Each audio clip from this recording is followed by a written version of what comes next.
Yokanga malamu. Il y a quelqu'un qui te voit. Et ça moto à ce moment-là. Il y a quelqu'un qui est quelque part et ça en train de voir tes œuvres, mauvaises ou bonnes. À ce moment-là, il y a des gens qui sont nés mauvais. Dans son cœur, il n'y a rien de bon. Canaille sur canaille. Faire du mal, tu fais du mal. Il se prend Dieu. Dieu va t'humilier. Il va te diminuer. Je te le promets. Toi qui se crois Dieu, il va te finir. Alléluia. Je fais 4 heures à Kitabo. J'ai tourné vendredi pour venir à l'église. Je tourne. Je dis Dieu, qu'est-ce qu'il y a? Je vois un téléphone qui sonne. Descends à tel endroit. J'arrive. Il dit, je vais te bénir. Je suis invité dans tel pays. À Monaco, en fait. Alors je vais t'inviter. On doit aller à Monaco. On va fêter avec un milliardaire. Il m'a dit d'être accompagné. Alors je vais partir avec lui. Voici quelque chose que j'avais. Le vendredi, je pleurais, je dis, mais Dieu, je dois aller prêcher. Je suis bloqué pendant 4 heures. J'ai dit, bon, je rentre chez moi. Quand on a tourné avec les chauffeurs pour rentrer,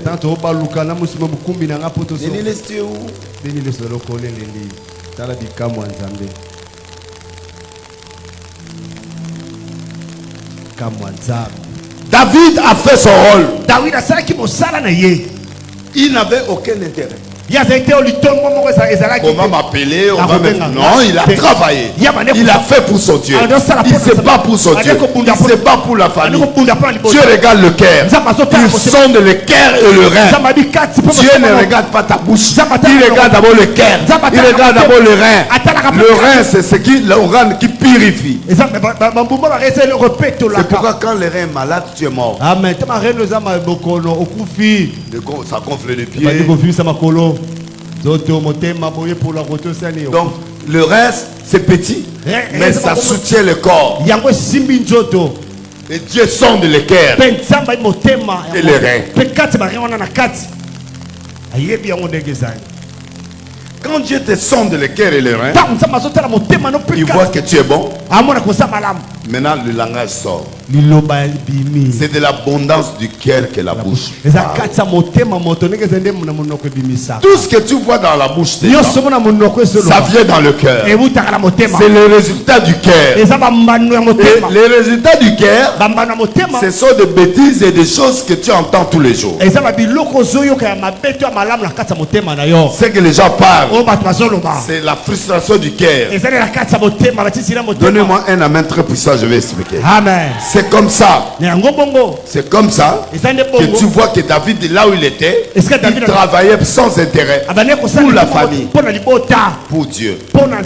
Dieu a compris que ce monsieur, je peux l'élever comme roi d'Israël. Amen. Parce qu'il gère les brebis. C'est pas lui. Un lion vient pour aller à Tamibale. Où est le problème? Il les laisse et ça part. Il vient, l'ours vient. Il veut manger. Il laisse des cheveux. Mais il se bat. Yayo. Pour rien. Mais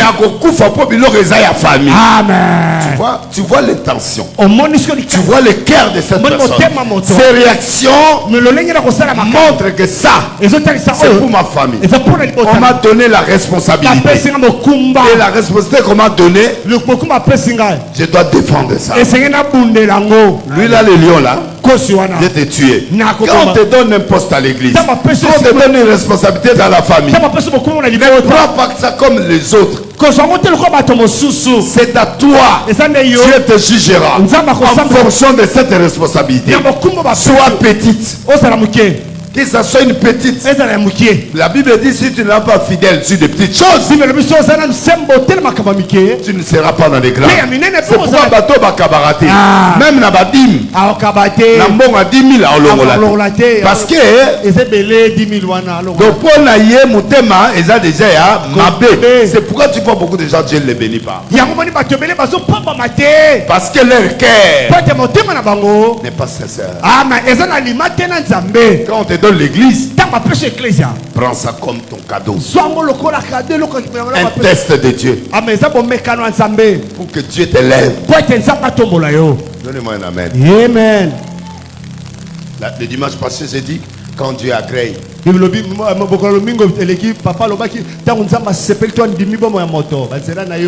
mettra. C'est Dieu qui met. Dieu voit comment je tourne à la station Magapaï. Dieu me planifie la bénédiction déjà en Europe. Tu sais, ces milliardaires-là, je les cherchais dans mes rêves. C'est un ami d'un Congolais. Et je suis invité. Vous allez voir ça dans les images. Amen. À Monaco, là, je vais être là. Face à face. Monaco, à Paris. Mais moi, pour les gens, moi, je ne suis pas proche de cette star-là. Cette star-là. Et son groupe, je ne suis pas vraiment... Mais un de ses amis, il me dit, malgré, toi, moi je t'ai choisi. Je débarque une personne et moi je t'ai choisi. Amen. C'est-à-dire, quand tu es avec Dieu là, pour de vrai, lui, c'est Dieu là, il va ouvrir. Amen. Et c'est comme ça que David se retrouve dans le palais royal. C'est pas lui qui a demandé. Un serviteur de Saoul qui dit à son maître, je vis un enfant. Il a cité le nom. L'enfant d'Isaïe. Il est terrible.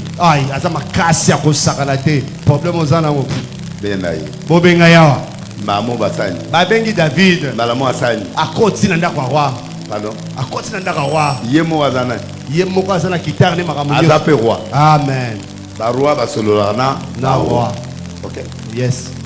Bacheke mafuta. Bacheke mafuta bokonzi. Angage na. Mokonzi roi. Muda okendo traiter roi il faut Azana. Roi. Yes. Dieu ne peut pas te placer en dessous de ta moyenne. Il te placera dans le niveau de ton niveau. Amen. Yes. Il te bénira en fonction de ta grandeur. La grandeur n'est pas visible. La grandeur, c'est pas visible. La grandeur, c'est une dimension. C'est d'abord dans la tête. C'est d'abord dans le cœur. Et la grandeur n'est pas extérieure.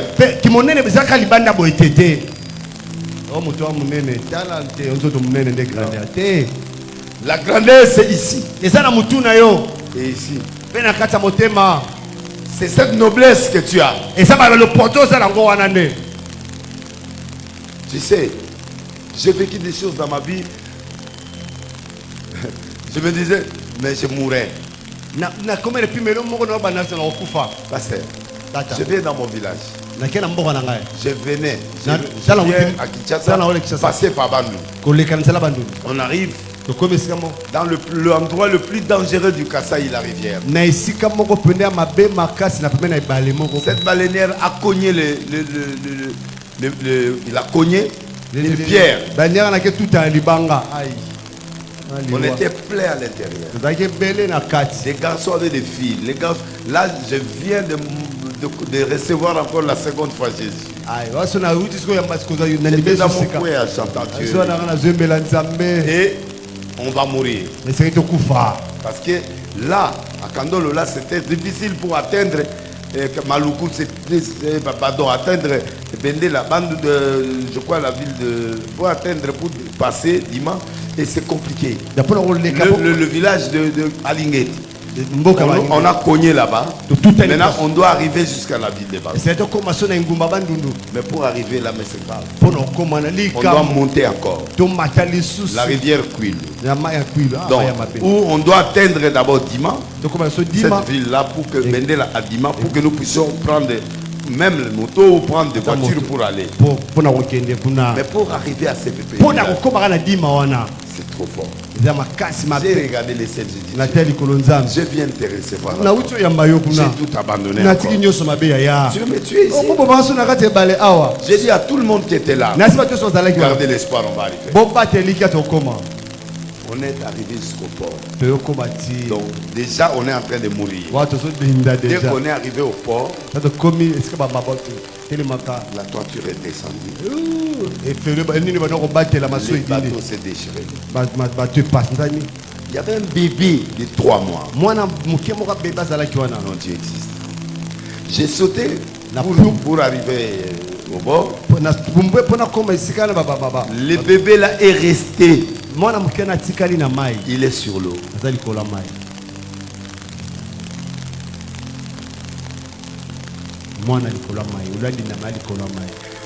J'ai regardé, je pleurais. Il y a un papa qui avait la pirogue qui est venu. Il a pris l'enfant.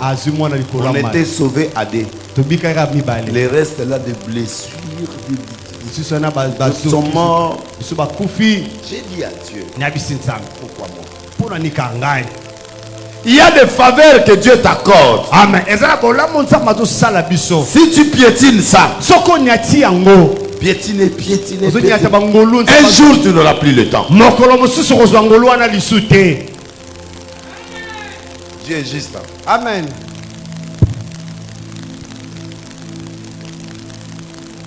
Hier la nuit, après les lives, j'ai donné l'argent à ces gens pour partager.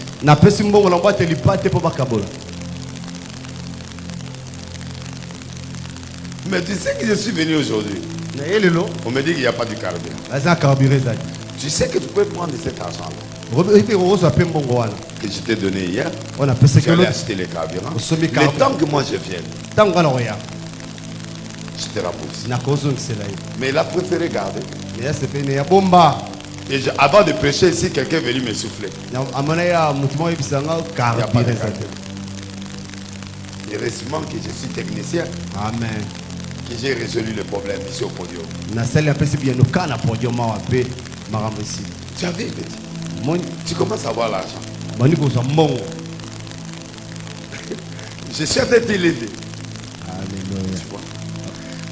Ayez le cœur ton père a. Ne regarde pas ces gens ici là. Si Déliné c'était ici, qu'est-ce qu'il allait faire? Commencer à devenir comme moi. Amen. Tu vas être puissant. Amen. Je partage. Nagabaka. Amen.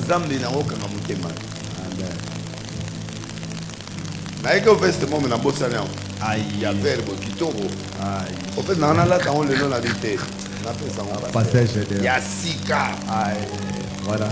La vérité, moi on a bossé avec aussi là on a battu. Mais tu peux venir chercher ça. Il y a 6 cas complets à faire. Il y a 6 payés dans la taroute. La vie on a candidat. Comment la table petit là. Voilà bon, micro ni soit là bon. Au somi carburant pour la église. Papa tama oya. Akozongi c'est là yo. Attends ozongi ça te mena sali. Fais ça. Dieu va t'aider. Amen. Tu comprends pas ma force. Vous étiez hier à live. Vous avez vu un homme riche m'appeler. J'ai dit il est tard, je fais le live. Je ne viens pas. Il dit bon viens après quitte.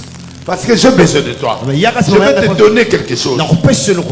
J'ai retardé ça d'une journée. Parce que je dois faire les lives. Il était là quand il m'appelait. C'est-à-dire qu'il n'y a aucune chose qui peut me séparer de Dieu. Amen.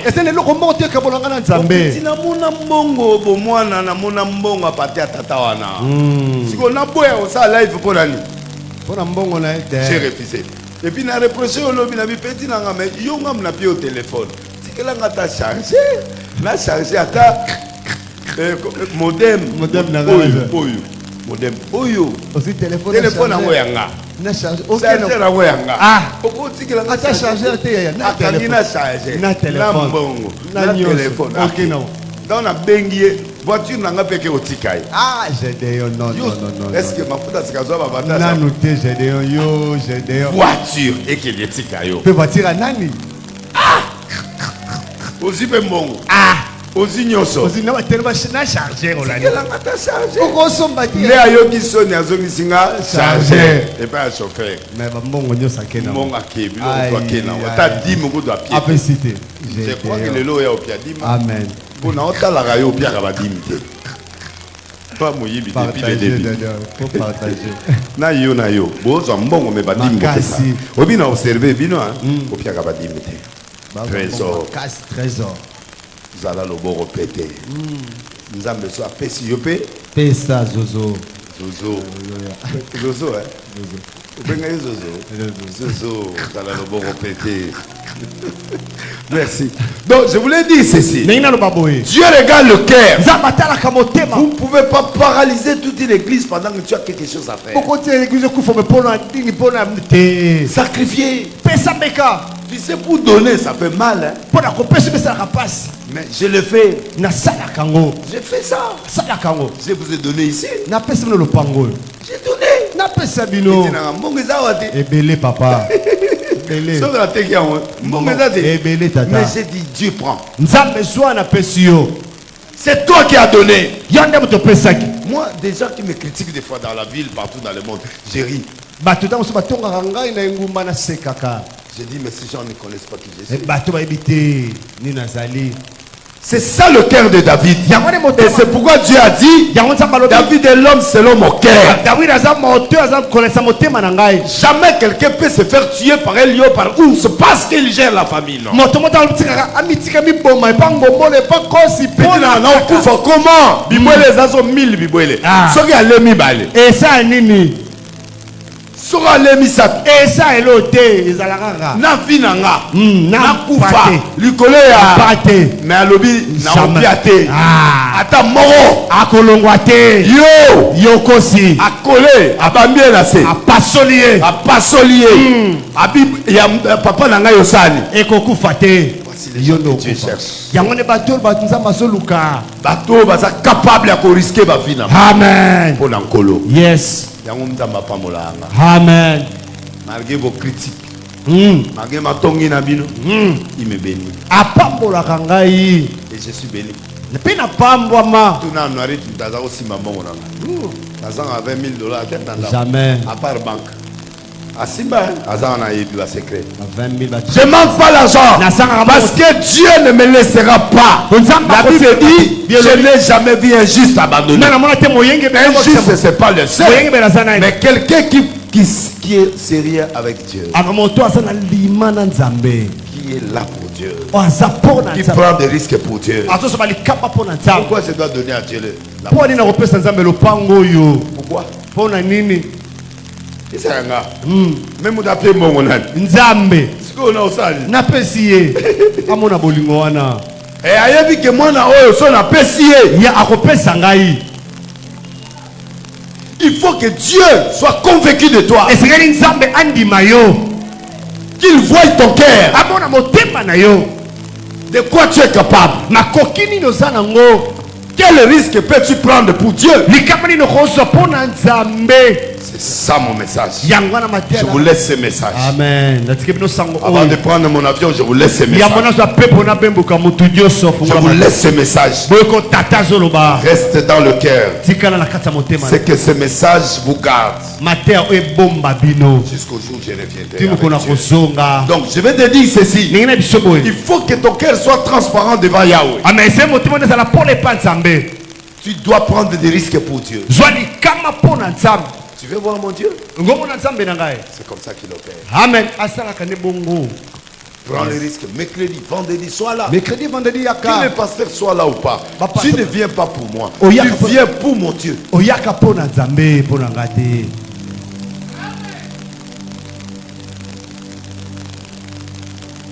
Les pasteurs sont là. Amen. Lui, il est là. JB est là. L'autre, il est là. Et ils sont là. Amen. Viens écouter le Dieu des délices au travers de ces gens. Respectez-les, écoutez-les. Parce que par moi, mon Dieu passe par eux. C'est pourquoi j'ai laissé cette fois-ci. Et la télé. Et tout.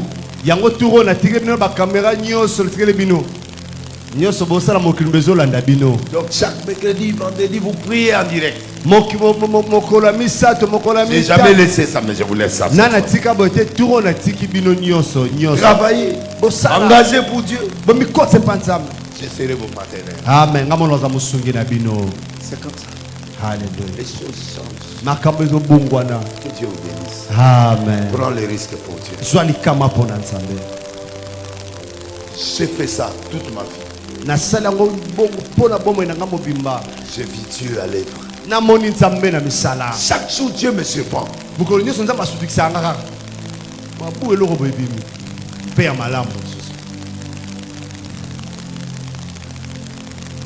J'ai rêvé Monaco au fait. Je l'entre facilement maintenant.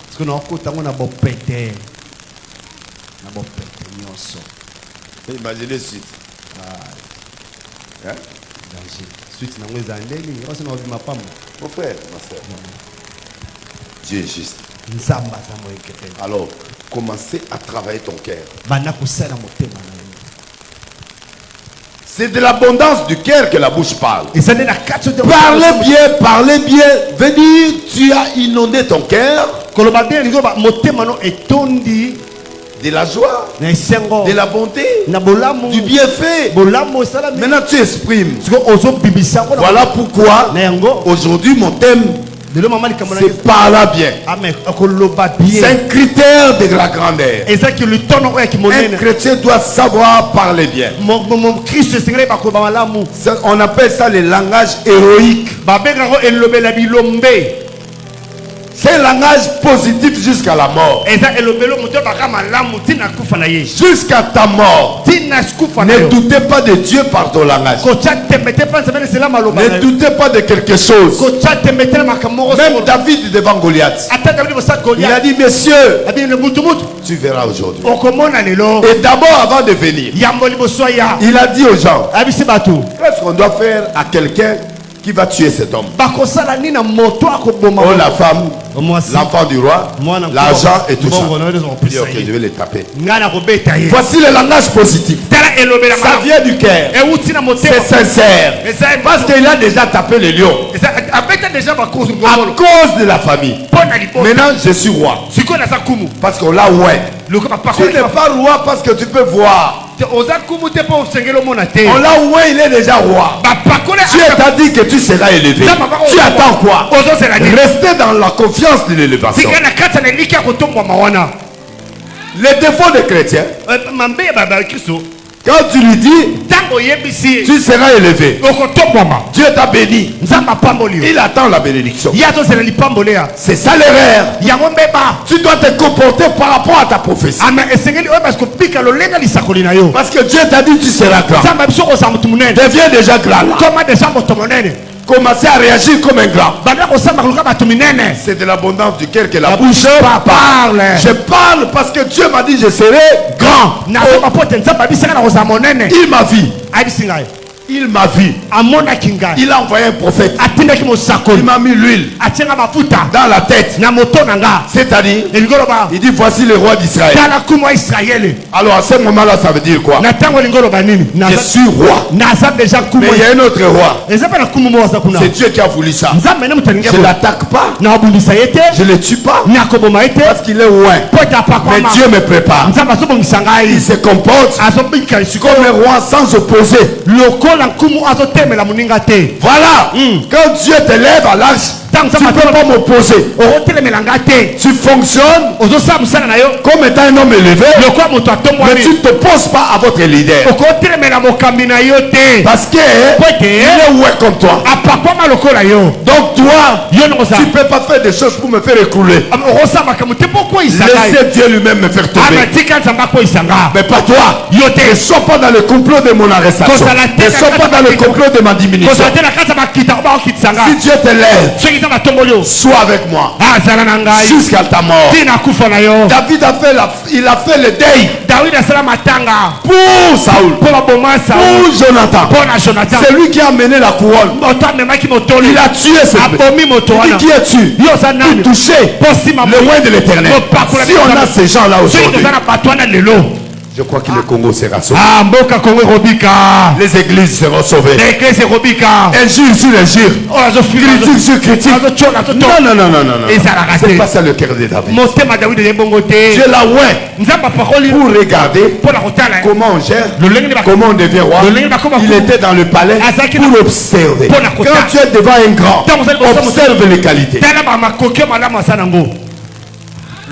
Adoptez ça. Il a réussi comment?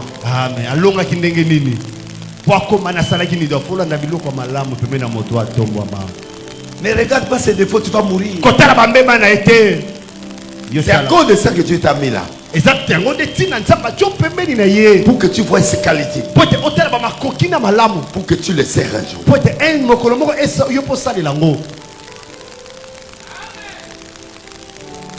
Parlant bien. C'est quoi? C'est ça. Bien aimé, j'ai frôlé toutes ces grandeurs. Dire que Dieu ne m'a pas élevé, c'est du mensonge. Amen. J'ai vu tout.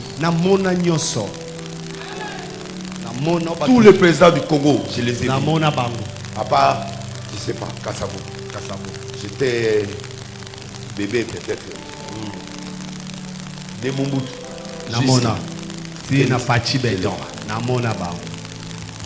C'est ça la grandeur. Je fréquente tous les ministres chaque jour. Ils sont mes amis. Dieu m'a mené même de loin. Je sais que vous avez épousé une fille de l'âge. Le président Centrafrique. Toi tu connais, non? Ils étaient à limiter là.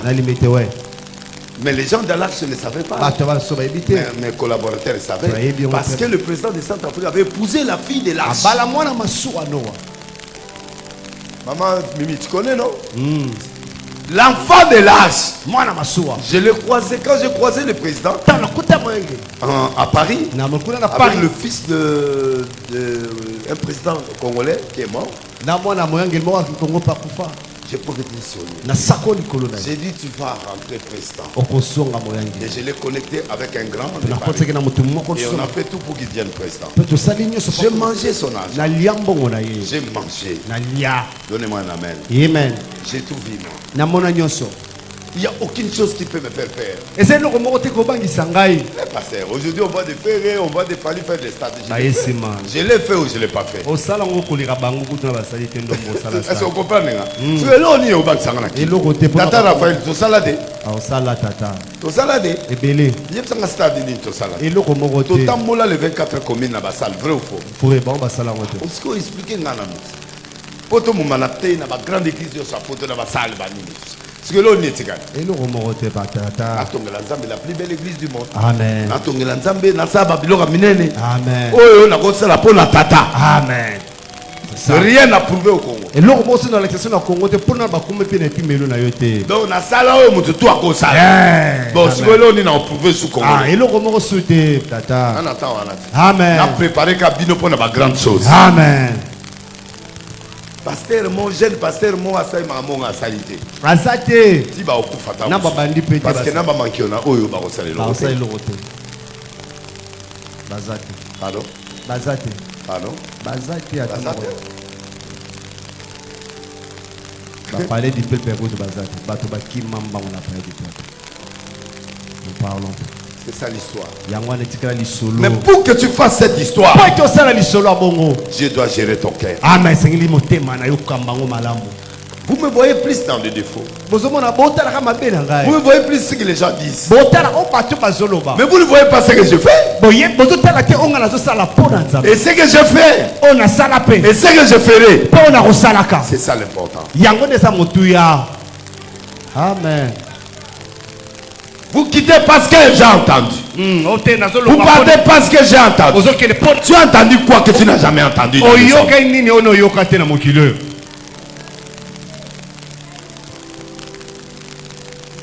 J'ai pas nié la foi. Je n'ai jamais abandonné la foi. Je prêchais toujours ici. Les hauts et les bas, je suis là. Vrai ou faux? Vrai, tata. Dis-moi un jour où j'ai quitté Jésus. Ce sont les gens qui parlent. Un jour, je suis parti voir Condé dans son église. On m'a dit il est devenu prière, le pasteur de Condé. Qu'est-ce que j'ai jamais entendu? Condé m'a vu au stade. Il était abîmant. Il a compris que cet homme-là, il voit cet homme-là.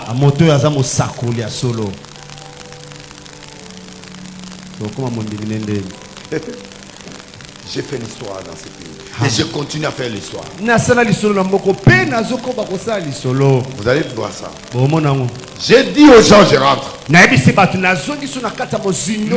mon producteur, j'ai dit, tu as tout.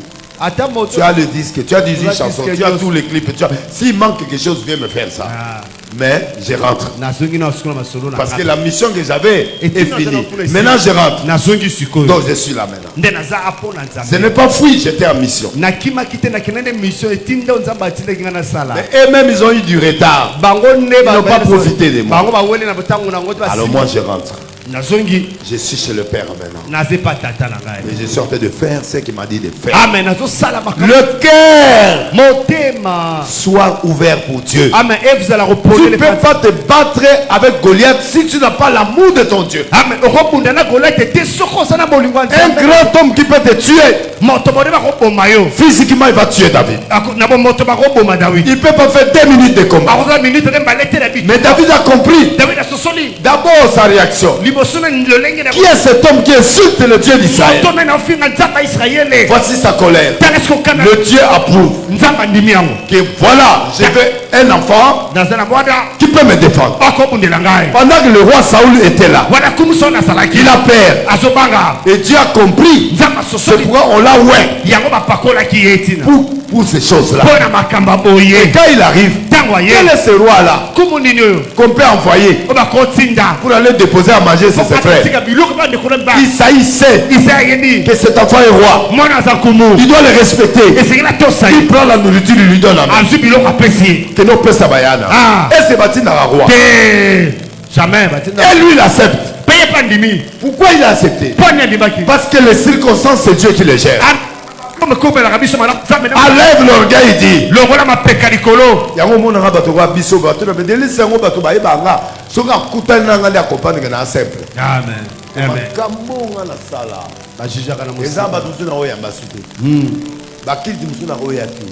pourquoi? Il faut nazala toujours humble. Mais yo yebi onzamba lengeli olobite. Amen. Ne tango akeko tika biloko. Balé sili mamoko Goliath asani. À se présenter. Qui est ce Dieu là? Amenez-moi quelqu'un, je vais le tabasser. Quel Dieu? Dieu mort. Où est le Dieu d'Israël? Qui me donne quelqu'un ici? Je vais le battre. 40 jours. Dieu est insulté. Dieu est insulté. 40 jours. Saoul est là. Tu es là. On insulte de ton Dieu. Tu es là. Tu ne peux rien faire. Comment tu veux que Dieu t'élève? Pourquoi? Et comment? Moi, je prends des risques à la télé. Amen. Pour combattre les faux pasteurs. Tu sais combien de poissons je peux mourir? Tu sais les armes, comment ils peuvent me attaquer avec des armes? Je suis en train d'abîmer leur coopération. Je suis en train de dévoiler leurs histoires. Est-ce que tu connais les risques que j'ai? Je suis en train de faire perdre aux gens leur intérêt. Et on me voit comme ça. Je prends le risque à la télé. Et toi tu te compares à moi. Tu connais la mort, comment il passe à côté de moi. Mais Dieu que je sers, il protège ma vie. Il sécurise ma vie. Je le connais. Il n'abandonne jamais ceux qui le défendent. Il cherche quelqu'un à la brèche qui peut se tenir pour lui. C'est ce que Dieu aime. Et David dit, je vais le taper. C'est arrivé chez le roi. Le roi l'appelle. Tu es un petit garçon.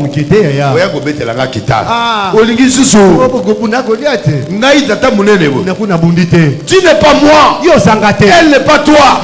S'il a échoué chez Jamy, moi je gagnerai là-bas. S'il a échoué avec Roger, toi tu gagneras. Pas Cécile. Et pas Cécile. Jacqueline. Je vais changer son histoire. Voilà pourquoi vous ne voyez pas la bénédiction de Dieu. Parce que vous êtes bornés. Amen. Vous êtes bornés. Et tel Nanani. Soka vivana Claude. Et Simbate. Nana Joséphine. Nako Simba. Nana Godete. Akolangwa ngai. Kinduma wana yosani. Ekosila ye. Akolanda nga ozanga pongi. Vous vivez dans des histoires. Vous vivez dans les ondits. Un homme qui a Dieu vit dans la précision. Peu importe. Roi même a prouvé établi yo amwana. Zoaka sibilama na meki habité. C'est quand on embêté. Oh mais roi la bio abio benga amwana. Bilonga na sala yo salate. Na beta ours yo za. Aïe. Na beta lio yo za. Oya legi lio. Na brutalité. Alegi ours na munen. Na brutalité. Na beta eh. A kotipe. Atali kolobo amoni mabanga. Azakina jebisiera 1 2 3 5 mabanga. Le 5 plaies de Jésus. Atiena kati. Atali goleta bi yo. Na beta. Goleta otabi oh. Mais non mon ne sous-estimez jamais l'adversaire. Amen. Comment on a pas battu mon guna na yo. Et n'ayez pas perdre l'adversaire. Voici son langage. Je vais te tabasser. Il est sûr jusqu'à la dernière énergie. Il parle bien jusqu'à la dernière énergie. Il enlève les obstacles. Roi lobi mona mokabite. Na beta ba ursio beta. Na respect na yo mais en tout cas pona nzambe nanga. Omoni mutana. Na obeta e. Parce que asani afingi nzambe. Soka finga ate. Nanga sikae. Mais là, luka fingi nzambe. Il faut amona. Na beta e. Mafuto ba chakinga. E rosala. Abeta to abeta te. Abeta e. Sio yo lingi. Olingi ba cadeau ya vie. Ba ko tikolo $10,000 ni bosa porte serre tel ya ozwa. $10,000. Oyo salini. Le rosambeli mingi na butu ya oza $10,000 bosa porte. Il faut yo kaka. Il faut yogaka. C'est que me dit, ces garçons ici là. Quand on a fait l'émission, il dit papa donne-moi le téléphone des émissions. Papa peut s'en le téléphone. Na répondre à bateau na pour yo hermo bo répondre à nos bateaux. Ma bisou. Ayambi appelle ya mon consimo. Abi de l'Église, n'a besoin de l'Église. Là il voit notre stade on a RN. 2h30 na mona oyo. Tant na bimé qui nzamba a visiter nga mutu mobo. Tant na zongi retard 2h30 na ndako. Na bisi ba mi balé. Na bibot installé na on sa live. Bon mais papa, na bi installé. To bani 2h30. Ti 3h30. TikTok 12 000 personnes batali côté musuza na so 300 zo comme batali. Mais na 300 ans, on a caution Nathalie. A-t-il dit secrétaire n'a infime moi médecin qui a semaine passée, bah toi archi ba monaki. À côté na bima. À l'obi papa. Non, avant na yambe na boudé après qu'il na les mains na bi bon. To si retard na oyama mutu. J'ai dit à un bureau abi papa.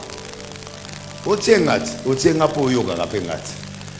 Yo pesi nga téléphone ba yaminga na yami mukonzi.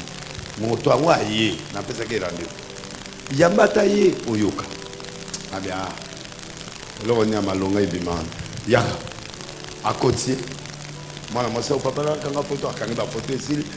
Alobi patron na ngazo mona. Aboyo opianga komba patron. Ngabo lobi samedi na mona bini. La émission na digital fionai. Azelinga ti na studio émission ici to koti na jeep to comité na sosima. Nathalie va gérer, Nathalie va soda la soda danger. Na koti. Jeune garçon mon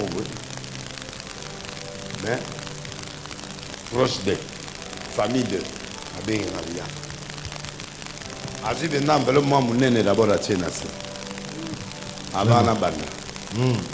A fongola ngoma moke po natala dimension. Obi ta Nathalie dimension enveloppe na comprendre que na esika mon trop danger. Pour la armée spirituelle. Non. Pour moto a besoin d'orientation prophétique. Na côté ici esprit. Na va nous bêter des autres. Na moni mutafuka. Abi j'ai jamais vu un prophète comme ça. Aïe.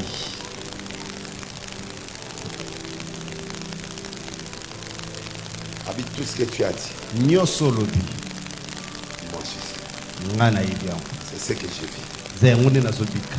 Il est la famille de, je ne peux pas citer. Asa libota moko boy. Na otanga komona ngote. Son pouvoir. Bazana ngwende. Il dit tu voyages? Ozobembuka.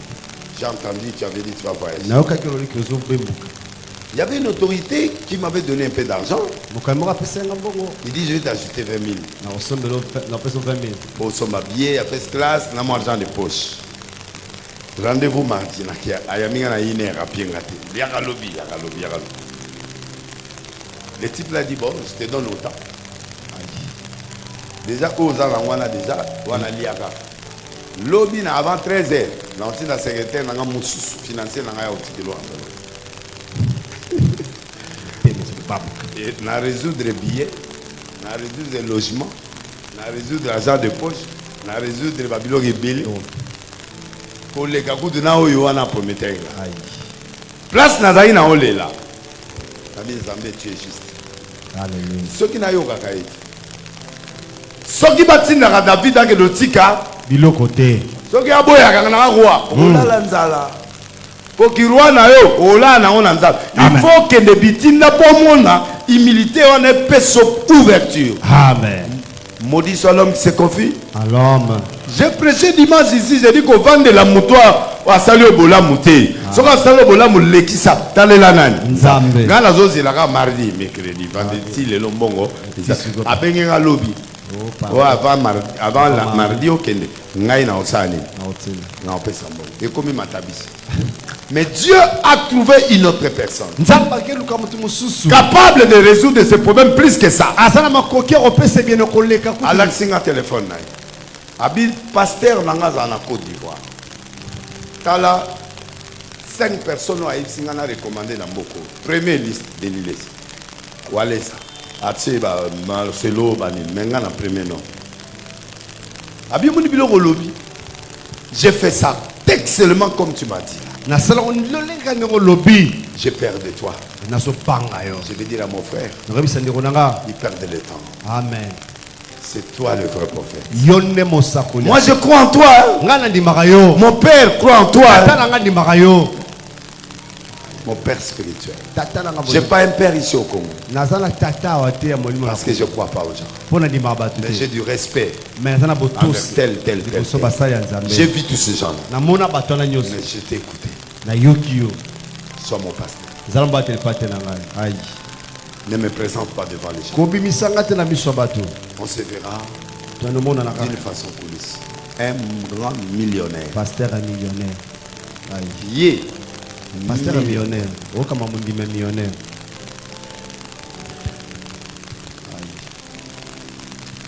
J'aime Dieu. Enlevez vos yeux sur les gens. Forcément, la qui n'a somme bien dans 7500 $. La somme. Fais place, l'envant dans la bien qui n'a les. J'ai vu Dieu dans mon ministère. Sers Dieu. Beta Goliath. Amen. Kota la te liwa oyo kufa. Yes. Muta accompagner les adani. Yo kasi libange ko ba Goliath. C'est Dieu qui a tué Goliath. La pierre que tu vois là, c'est Jésus. Il est la pierre rejetée, qui est venue la principale de l'angle. Cette pierre là, c'est Jésus qui partait.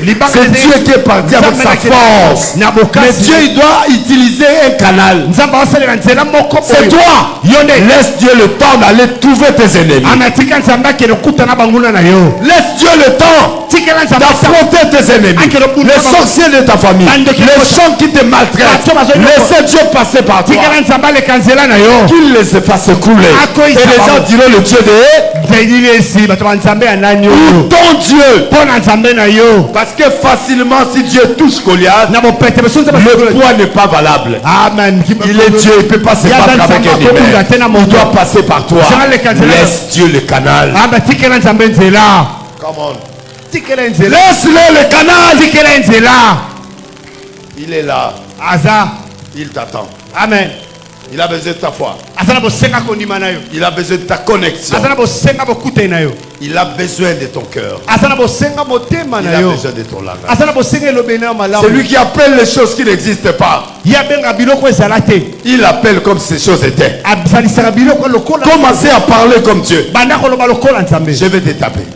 Devant les épreuves, restez stable. Devant les difficultés, restez stable. Ne bouge pas. Crois c'est Dieu. Il est plus fort. C'est lui qui est à nous. Il est plus fort que celui qui est dans le monde. Toi, tu as l'homme fort. Parce que s'il est avec toi, les gens comme nous les délaissent. Si c'est le monde qui décidait, combien de gens qui sont passés à la télé, Délice va mourir dans 3 mois. Vous avez vu des petits prophètes, des grands prophètes, des mamans prophètes, des mamans prophètes. Il ne va pas faire 3 mois. Bambula o natate o ya tikanga na jelem yete o ya tikanga na poison yete o amemanga na ndolo abimisama continue akota prison te abimande ya robela ngana leki te na robe ko bimana liboko te likolo te mais il m'a laissé faire. Il a besoin de moi. Amen. Tu as besoin de toi. C'est toi qui dois lui laisser le canal. Amen. C'est toi qui es incrédule. L'or et l'argent lui appartiennent. Amen. Tout ce que tu cherches là, c'est lui qui crée le vouloir et le faire. À cause de ça, pas païen. Si n'a pas d'ailleurs na gele lumba si muta benge zana. Si ma banga na zana. Ah chrétien. Mais ana mbonge belé. Makasi. Pourquoi kanisi batu msuke? Kanisi nga denilesi. Hein? Akanisi nga denilesi. Na MC pona bima il faut autant atindi. Il faut première classe atindi. Il faut suite présidentielle atindi. Il faut ceci atindi. Na koti boye ba yaminga de l'aéroport tiwana na mwana ku de salle d'attente te ka wa likolo en ce avion al. Na kemala. Bazu ba bali stocker. To koti na monitor la chambre monene suite na ngana bana. Lia ndingo lingi melande ngo li commander ndingo li. Modelo yo na liaki na ndenge. Na yeko mitanda. 2 heures na mitandi commande zo ya budu. Ozo liara atoto ni meliara chez Zaki. Nzambe so nga pambola yo. Après ayi singa to zonga ki. Ozongi ndenge nini? Bien aimé là, il est dit. Amoni nde na yaka ba mercredi na kudibinoka 10 bobandia. Amoni nga nazo te ya kaka.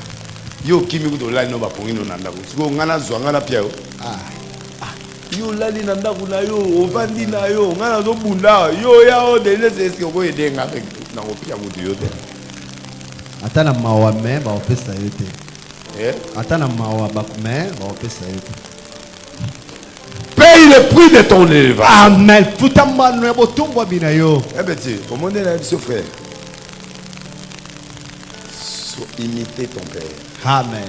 Respecter tes grands frères. Mekola tata na yo to sabaka baya na yo.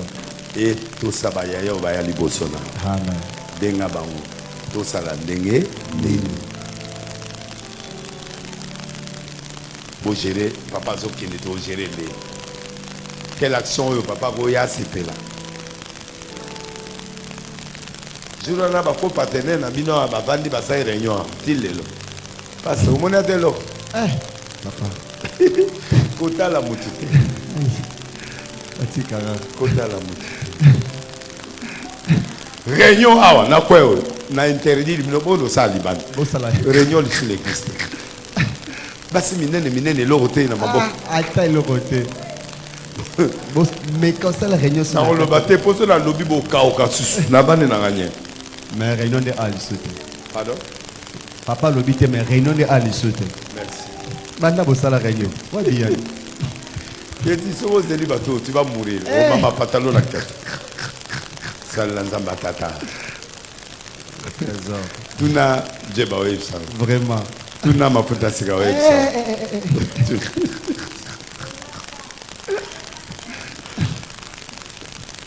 Parle bien. Amen. Loba malam. Que ce message entre dans vos cœurs. Je te délivre au nom de Jésus. Amen. Tout ce qui est de mal en toi. Tout ce qui t'a tourmenté pendant toute ta vie.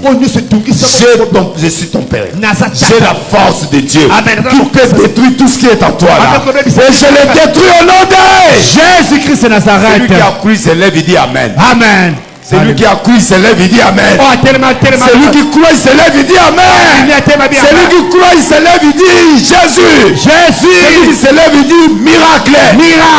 Celui qui est debout il dit Seigneur merci. Tu peux t'asseoir. Acclamez ce matin. Alléluia. Mon frère, ma soeur. Dieu est simple. Amen. Yebsanga miracle ni David asali. Asala bikamo ate. Effort ni asali. Asali be. Ba memise ba katina mai. Te. Batie mafuta. Batie mafuta. Mafuta na il faut bunda. Pour mafuta esali. Esali ko. Amoni Goliath akimagi. Te. Asali. Affronter Goliath. Ne fuis pas les épreuves. Abiko kimate bitumba. Ne fuis pas les difficultés. Ne fuis pas le vague.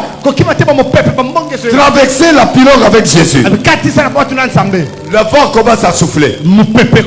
Les apôtres commencent à pleurer. Seigneur, réveille-toi, va mourir. Jésus dans la pirogue. Est-ce qu'on a annoncé sa mort dans l'eau? Jamais. La mort était à la croix. Amen. La mort n'était pas dans l'eau. Okobala to obala. Okobala. Otomama to oto. Otomama. Ozamira ke to ozamira. Ozamira. Accroche-toi à ta prophétie. Akangama na lisakolo ba pesa yo. Tout passera. Nyose koleka. Mais la parole de Dieu ne passera pas. Même si elle tarde. Atesomela. Attends-la. Zelango. Zelango. Elle s'accomplira. Elle s'accomplira certainement. Et puis a solo kokisama. Bangate rolata nzoto. Alléluia. Prends ton temps. Il y a des temps de souffrance. Même Jésus a pleuré. Il a manqué à manger. Il a maudit un arbre. Pourquoi tu veux sourire tous les jours? Amen. Pourquoi tu veux sourire tous les jours? Il y a des temps de pleurer. Il y a des choses qui nous échappent. J'étais avec ma petite sœur. Amen. Il m'a dit, papa, achète-moi des lunettes. Je suis parti acheter des lunettes, je lui donne. Il n'a même pas porté ça. Il vient chez Roger. Il dit, on mange. Ils ont mangé. Après quelques minutes, Roger mal au cœur. Roger mal au cœur. Roger le prend dans la valise. Il le met dans la voiture. Ils arrivent au coin de Saint-Joseph. Il a rendu l'âme. Avec des grands prophètes. Maman Roger, Jean-Marie, tous ces grands pasteurs. Amen. Dans sa famille. Mais elle est morte. J'ai dit à Dieu, c'est quoi? Il dit, tu comprendras jamais. Ma soeur, je peux me fâcher contre Dieu.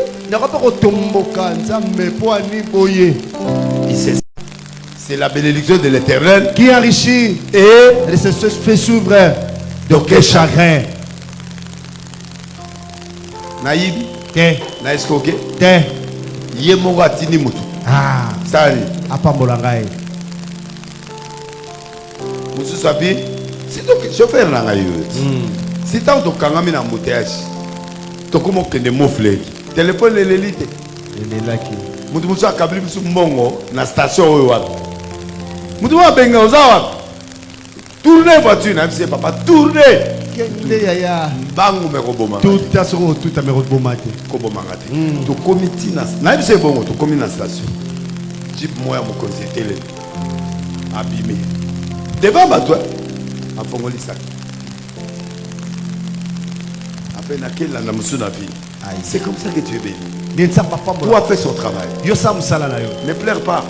Kolela te. Koluga pété. Aïe. Koyeb se pété. Ayebi ba posana. Yes. Fais ton travail. Sa musala na yo. Défends-le.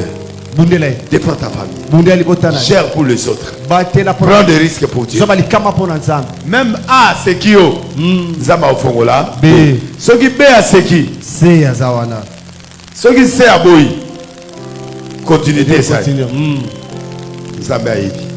Elonga osala pona. Amen. Modarenga za. Amen. Baneonanga oza béni.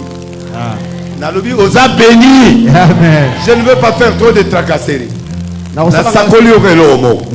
Bana lelo tina ozonga. Alléluia. Makambo yo komona bano botama omona yango te. Amen. Tikeli mutu na mutu bénédiction na yo. Amen. Na sakoli élévation na yo. Yes. Na sakoli ba finance na yo. Yes. Na sakoli libala na yo. Na sakoli ba besoin na yo. Amen. Na sakoli guérison na yo. Amen. Na sakoli délivrance na yo. Amen. Que Dieu te garde. Nzamba batela yo. Ndenge na tikeli yo na délivrance na yo okuta yo pe na délivrance.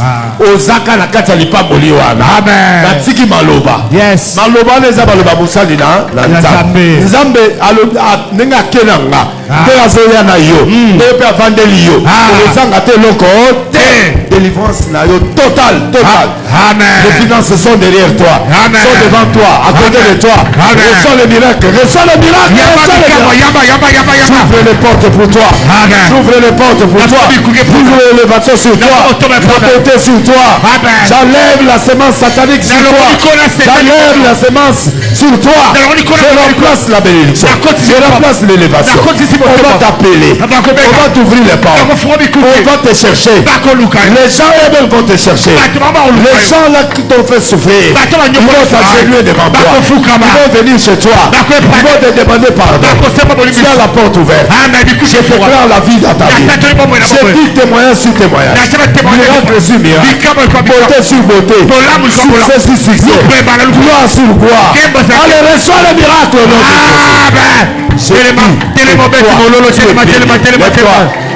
Tango sakola zala kotelema. Alléluia. Ozozwa lipamboli atata. Semaine mobimba mo mobimba ozozwa lipambo zala kotelema. Tango sakola to sakola. Jour na oya. Alléluia. Jour na oya. Yes. Tango kil to wana bokoya.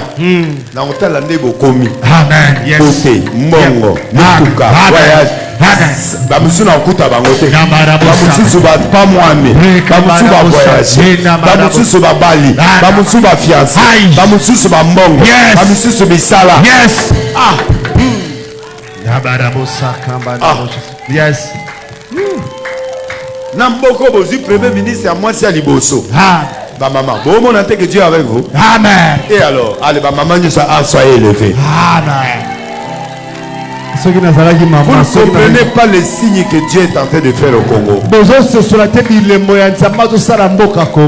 Vous serez très bénis. Oh, tu vas souffrir. Aussi. Tu vas pas maman dans Congo. Yes. Mokelaka. Yes. Ma sœur. Tu lembaki. Yes. Yope lembaki. Hallelujah. La peine à lembaki. Yes. Il est temps de renouveler. Dans la foi. Nakata. Tout ce qu'on a mis sur toi qui était faux, je nettoie ça au nom de Jésus. Amen. Tout celui qui a planté quoi que ce soit dans ton corps, dans ta maison, dans tout ce que tu fais, je brise ça. Et je laisse cet esprit travailler dans ton corps. Je laisse Jésus prendre les fonctions dans ton corps. Tu réussiras, tu réussiras, tu réussiras. Je dis tu réussiras, tu réussiras, tu réussiras. Je déchire le papier de condamnation. C'est qu'on a fait la nuit. Depuis que tu es là, je déchire tout ce condamnation là. Je suis en train de déchirer tout ce qu'on a placé sur toi. J'envoie le fire. J'envoie le fire. Là où tu es, la gloire est là. Amen. Brise-toi. Brise-toi. Joseph a été envoyé pour déposer à manger aux gens qui veulent le tuer. Amen. Tala. Kopanga mutu amokili oyo te. Jamais. Po soki tata na yo aboya aussi mané. Aïe. Mutu na pouvoir la koboma. Na kotika bomo eza nzambe. Amen. Etali na kindoki na ye. Absomé na kindoki na ye. Yes. Ali abato yaka. Yo, vous avez tenté mon souvenir est mangeable. Amen. Vous avez mangeable. Amen. Nada olia yena na botamité. Amen. Na kobota ma tête pour arrêter naissance là. Tu es béni. Amen. Tu es béni. Amen. Je déclare la vie dans ta vie au nom de Jésus. Amen. Tu es la plus belle de Dieu.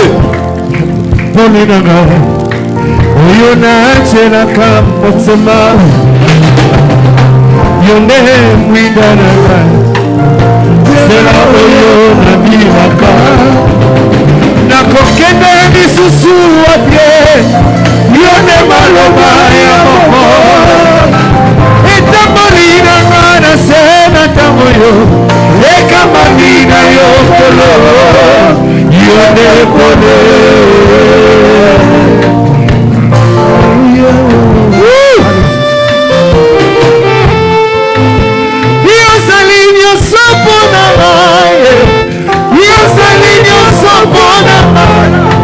Motemana ngai tonda nesemo Motemana ngai matela kinya Yozali yosobunama Yozali yosobunama Yahweh zambe na ngai Yonde mosugi na ngai Elikia na ngai sena yo Yahweh sala na yo Zamenanga Yone mosungi nanga Elikia nanga sena yo Yahweh zamenanga Mamenga kayo fidele Mamateli roba na yo Esuka kanseko kisama Yahweh zala na yo Mamenga kayo fidele Kamateli roba na yo Esuka panseko kisama Yahweh sala na yo. Merci. J'ai quelque chose à te dire. Dieu va te bénir sérieusement. Oyebi ke nzambe na opambola. Omema muna oloba peut-être vous en jouer. Alléluia. Na lobi Goliath nyonso atelemela kiyo. Alléluia. Akoyi déjà. Alléluia. Yo mo tala calculer. Ti mokolonga na ozonga. Alléluia. Tala vina. So na musali ya nzambe ya solo. Yes. Tala vina. Amen. Obenga ndenge na obima lelo. Ti mokona oya awa. Yes. Na kuto na kondima. Amen. Nzamelanga. Yes. Akopeso sourire moko toujours nga na oya. Na sengi kaka peso sourire toujours na osali. Nakoya. Miracle sur miracle, miracle sur miracle sur miracle. Bénédiction matérielle, financière, spirituelle. Babiloko yo bandoko mona. Yes, alléluia. Allez, reçois ça au nom de Jésus. Amen. Dieu m'a dit aujourd'hui seulement de parler sur vous. Amen. Amen. Commencez à parler bien. Parce que quand tu parles bien, Dieu est en train de gérer des situations. Quand la femme tsunami de son enfant est mort, son mari est venu. A tout dire, comment va l'enfant? Il était entre le marteau et l'enclume. Où elle pleure. où elle ressuscite l'enfant par sa foi. Il était devant des situations difficiles. Il a choisi le langage héroïque. Il dit chérie, ça va. Parce qu'il a déjà placé l'enfant dans la chambre haute de l'homme de Dieu. Pour que Dieu parle. Tu ne peux pas décider tant que Dieu ne parle pas. Amen. Peu importe ce qu'il peut voir. Il dit donnez-moi le cheval. Je vais aller chez l'homme de Dieu. Mais où est l'enfant? Il dit j'arrive. Il est parti. Il arrive chez l'homme de Dieu. Il ne voit pas. Quand il s'est agenouillé, l'homme de Dieu a vu. Il dit quoi? Il dit je t'ai demandé l'enfant. Je t'ai demandé ça. Je t'ai béni parce que je crois en toi. L'enfant est mort. Viens. Ils sont partis. Il a délivré l'enfant. Quand l'enfant est ressuscité, il appelle son mari. Quand tu m'as posé la question, l'enfant était mort. Mais je n'ai pas voulu abîmer ta foi.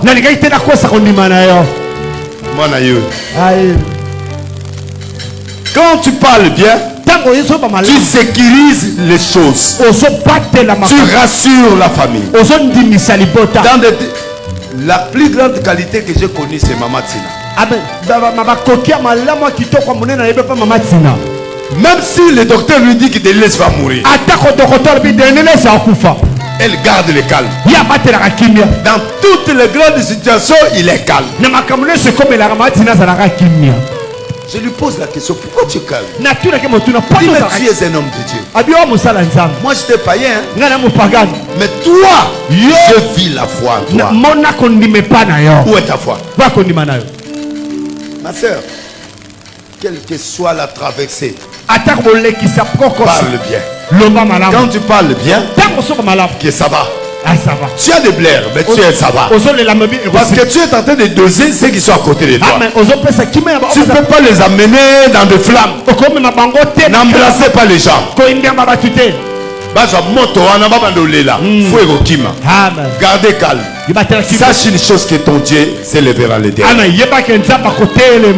Même si mon corps est détruit, c'est que je sais, mon rédempteur s'élèvera le dernier. Quelle que soit ta situation, parle le langage positif. Sois positif. Parce que il n'y a aucune chose que Dieu ne peut pas résoudre. Non. Même si tu es fautif, tu peux te repentir et il reviendra avec toi. Alléluia. Donc moi, je veux que tu parles bien. C'est une attitude de percer. Quand quelqu'un perce, il doit être positif. Parce que quand tu perces, quand tu es négatif, tu es en train de reculer. Un homme qui perce ne voit pas ce qui est devant lui. Il va trouver les solutions. Même si tu ne le vois pas maintenant, tu l'auras demain. Même si tu ne vois pas demain, tu auras ça à droite. Mais la solution est là. Réveille-toi avec une solution. Même si tu ne le touches pas, appliquez la foi. C'est une ferme assurance des choses qu'on espère, une démonstration des choses qu'on ne voit pas. Vois le positif. Un homme qui parle bien, il a la vision du percer. Tu dois percer jusqu'à obtenir. Tu calmes les gens qui sont dans la vague. Quand tu parles bien, tu es en train de rassurer les siens. C'est toi qui es au front. Alors gérez le troupe. Ne fais pas agiter les gens. N'amenez pas les gens dans la rébellion. N'amène pas les gens dans des troubles. Apaisez les gens. Commencez à avoir cette attitude d'apaiser les gens. Toi tu assumes et tu apaises les gens. Parce que c'est important. Donnez-moi un amen. Voici. Tiens le bon robot. Loba, je vais percer. Loba, je vais percer. Je vais percer. Loba na otobola. Na kotobola. Na romona. Na komona. Na okoma. Na kokoma. Au nom de Jésus-Christ de Nazareth. Tiens le bon. Zamenanga aïpsika na bisobo. Yes. Tu es béni. Amen. Alléluia. ozali na mwende na yo e. Okokende kuna te. Eloko ne senga bien. Matala noko. Toye maraka. Après to clôturer. Ofandi na mwende na yo. Osinga mina lokumu na masajoli. Otikaki kiti na yo ya mokonzi okitaki kati na mokili funga na bika yolimbisi mabunga nanga namoni te nani akokabola bolingo yanga na yo yovandi na mwende na yo nzamba deni osingi na lokumu na masanjo olimozwa ngai otikaki kiti na yo keba adelise bobozwaka tala wana kobobushe kutu nayoki biloko ekomobima yolibisi mabunga deni naoni te nanga kokabolanga bolingo yanga na yo naosandi olia biere lelo ngai nakotika yo te yawe mosusu azali te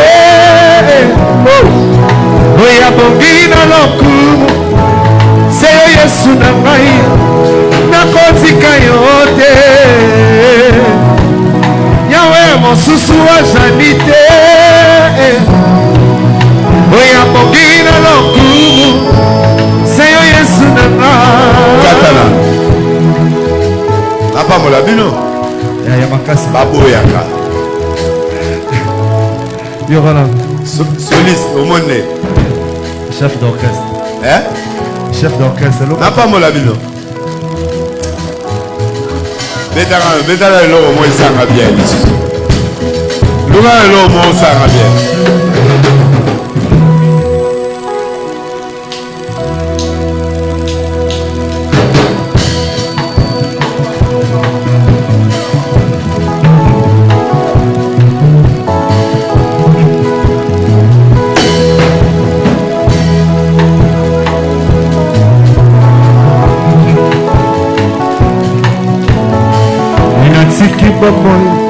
yanga mobime mpa na yo yanolanga nalekisaki ntango nanga na mokili na suite kili na bisango nango nyonso ekololeka ekoyeso azali na makokisi malamu ndima kaka okwe na fe ya mabe esilia satana koki peti ya obendaka fe moko oyo ekobima opesi bango na kamera na yo kaka liboko mo osimi kamera liboko mo obendi bendaka oyo ezali mwana ya moyibi kepesa bango des nations pesa bango lelo anniversaire nanga ayefete attention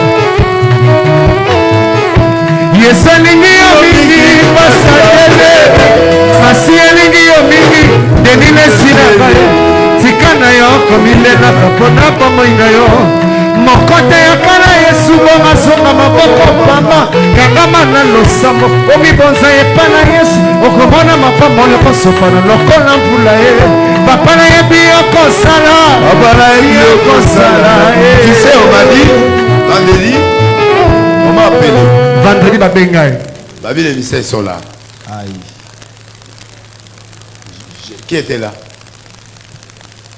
merci Dieu a été Noé au lait petit la main que Dieu vous bénisse pour toujours amen je suis dans la joie soyez bénis amen c'est votre argent bon on a bino a été ému da béni à 50 déjà, à 10 déjà, à 20 déjà, mais mon à Moyibi. Petit à Moyibi à Kala. Pour Anna Batouche. Pour Anna caméra. À Oben la tchak. Soyez bénis là où tu es. Amen. Comme tu es là. Sois positif. Amen. Calmez les gens. Percez. Amenez-moi des résultats. Je vous envoie dans les champs. Amen. Merci. Tu vas frapper. Amen. Tu vas sentir tous ces jours. C'est en sortant ici aujourd'hui. Alléluia. Le Dieu de délices va ouvrir les portes pour toi. Amen. Mon frère et ma soeur, je suis rentré à 200%. Alléluia. Comme je suis là, 200%. Kinshasa va tomber là. Dès que je rentre, nous commençons. Je sens Dieu. Il m'a dit, va. Rentre encore dans la première mission. Amen. Je vais accompagner toi. Yes. Je te déclare intouchable jusqu'à mon retour. Celui qui te touche est mort. J'ai dit il est mort. Il te touche, il est mort. Il n'y a que Dieu qui peut te toucher. Un humain s'il te touche, tous les enfants qui me regardent et ceux qui sont ici. Ton enfant, il touche tes biens, il touche ton projet, il touche. Il est mort. Je jure au nom de l'Éternel. Amen. C'est lui qui te touche. Il est mort. En fait, j'ai décidé comme ça.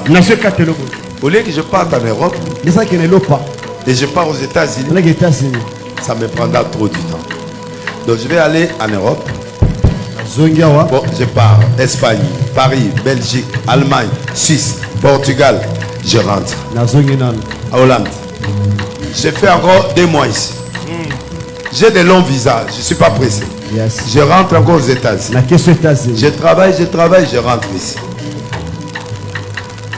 Je termine, je pars au Canada. Alléluia. Je travaille, je rentre. Je pars en Afrique du Sud parce que